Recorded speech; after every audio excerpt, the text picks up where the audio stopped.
Sporangium. तो firstly आज के हम लेक्चर में बात करने वाले हैं माइक्रोस्पोरेंजियम। एम्ब्रियोलॉजी ऑफ एंजियोस्पर्म में जो एंजियोस्पर्म के एम्ब्रियोलॉजी में जो मेल रिप्रोडक्टिव ऑर्गन है उसे स्टेमन कहा जाता है। स्टेमन जो है यह 3 पार्ट में डिवाइडेड है। टिपमोस्ट पार्ट जो है जिसे एंथरलोब कहा जाता है, मिडल पोर्शन जो है जिसे कनेक्टिव, और लोअर पोर्शन जिसे फिलामेंट कहा जाता है। एंथरलोब और फिलामेंट को जोड़ने का काम जो है यह कनेक्टिव करता है, यह स्टेराइल पार्ट है। अब एंथरलोब यह बाइलोबेट स्ट्रक्चर है, तो अगर हम इसका ट्रांसवर्स सेक्शन लेते हैं तो यह हमें ऐसा स्ट्रक्चर दिखाई देता है, जिसमें कि आपको 4 पोलन सैक्स, कनेक्टिव टिश्यू और बहुत सारी लेयर्स, यानी कि जैसे कि यह इपिडर्मिस, एंडोथेशियम, मिडल लेयर और यह टपेटम। तो फर्स्टली जो माइक्रोस्पोरेंजेनेसिस और माइक्रोस्पोरेंजियम यह क्या है हम बात करते हैं।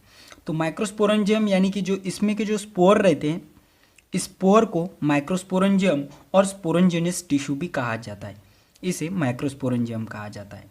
तो अब यह स्पोर फॉर्म होने की जो प्रोसेस है उसे माइक्रोस्पोरोजेनेसिस कहा जाता है।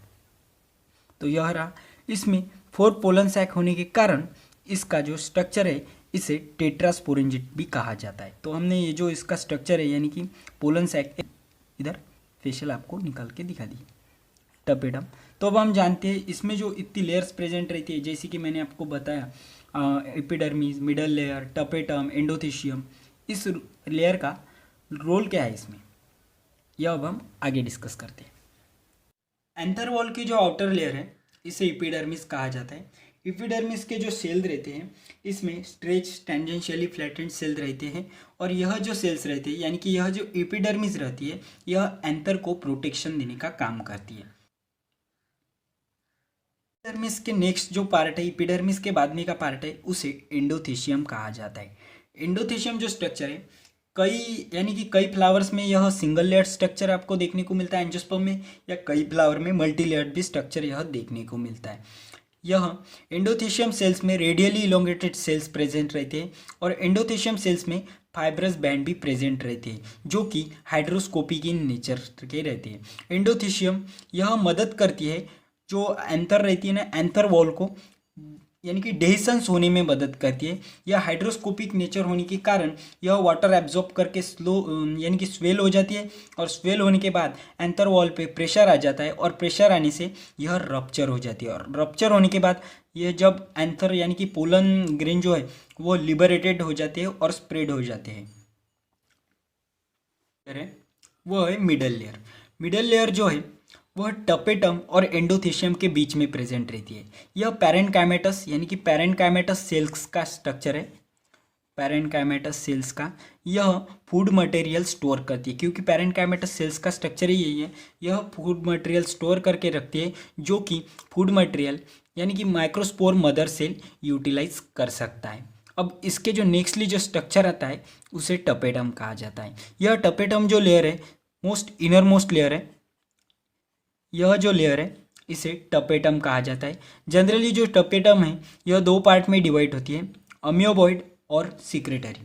फर्स्ट जो पार्ट है इसे अम्योबॉइड, और सेकंड जो पार्ट है इसे सिक्रेटरी कहा जाता है। यह 2 पार्ट में डिवाइड होती है। टपेटम का क्या इंपॉर्टेंट रोल है, अब हम इसमें बात करेंगे। टपेटम यह इंपॉर्टेंट रोल प्ले इसमें करती है कि जब माइक्रोस्पोरोजेनेसिस यानी कि स्पोर फॉर्म होने की प्रोसेस चालू रहती है, तब यह इसकी मदद से इस सेल को न्यूट्रिएंट मटेरियल प्रोवाइड किया जाता है, यानी कि पास आउट किया जाता है। और टपेटम का जो मेन इंपॉर्टेंट रोल है वो एग्जाइम फॉर्म करना भी है। एग्जाइम भी यह फॉर्म करने में बहुत इंपॉर्टेंट रोल प्ले करती है, और टपेटम यह भी यानी कि कैलस एंजाइम यह भी सिंथेसाइज करने में बहुत बड़ा रोल अपना निभाती है। अब बात करते हैं स्पोरेंजेनस टिश्यू के बारे में। दोस्तों पहले हमने कहा था कि ये जो स्पोरेंजेनस टिश्यू है इसी को पोलन ग्रेन कहा जाता है। इसको पोलन ग्रेन नहीं कहा जाता, लेकिन ये जो स्पोरेंजेनस टिश्यू है इसका माइक्रोस्पोर फॉर्म होने में बहुत बड़ा रोल है।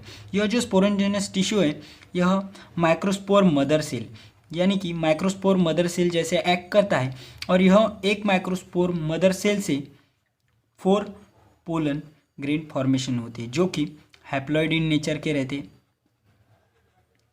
हैप्लॉइड, हैप्लॉइड यानी आपको समझ गए होंगे यन, और डिप्लॉइड यानी टॉइस यन के नेचर के रहते हैं।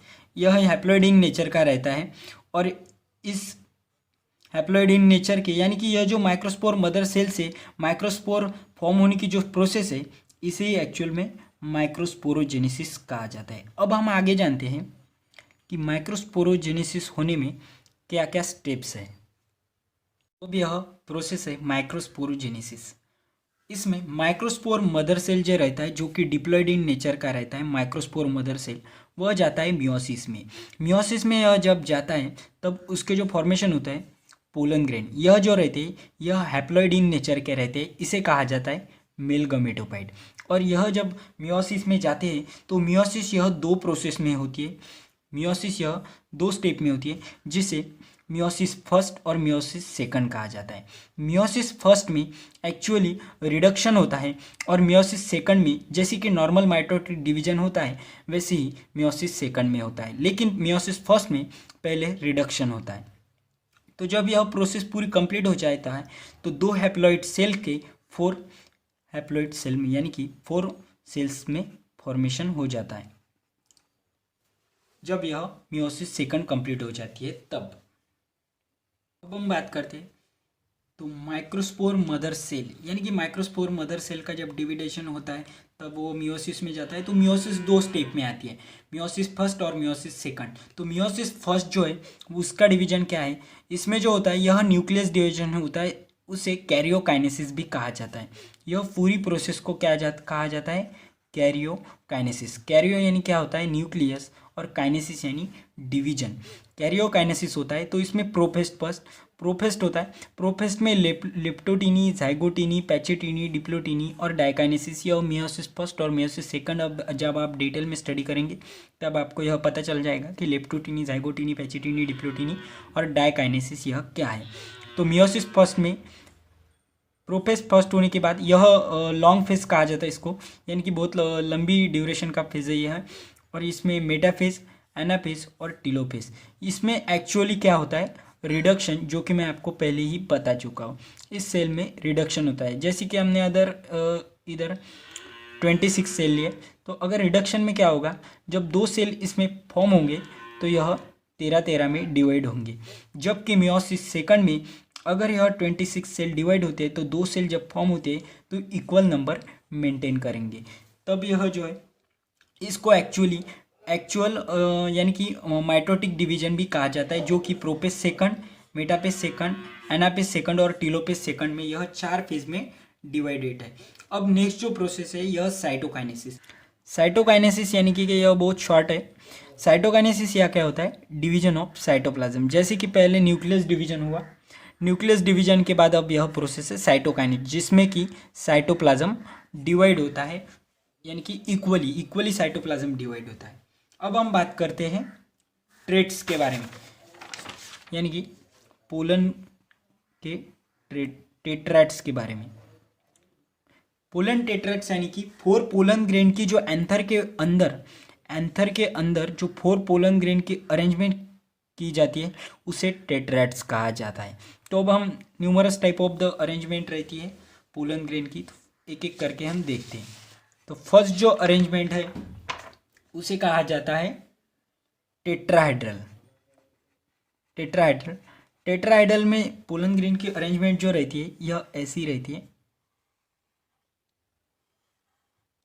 यानी कि यह ऐसे पोलन ग्रेन्स अटैच रहेंगे टेट्राहेड्रल, और उधर से एक ऐसे पोलन ग्रेन अटैच रहेंगे, इसको टेट्राहेड्रल कहा जाता है। दूसरा जो टाइप है इसे आइसोबायलैटरल कहा जाता है। आइसोबायलैटरल में जो पोलन ग्रेन की अरेंजमेंट रहती है वह ऐसी रहती है। यह जो 4 पोलन ग्रेन रहते हैं वह ऐसे अरेंज किए हुए रहते हैं। थर्ड जो टाइप है डिस्कस्टेड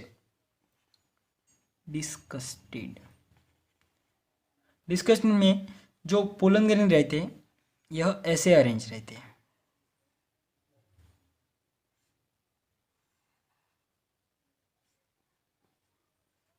यह पोलन ग्रेन की जो अरेंजमेंट रहती है वह ऐसी रहती है डिस्कस्टेड में।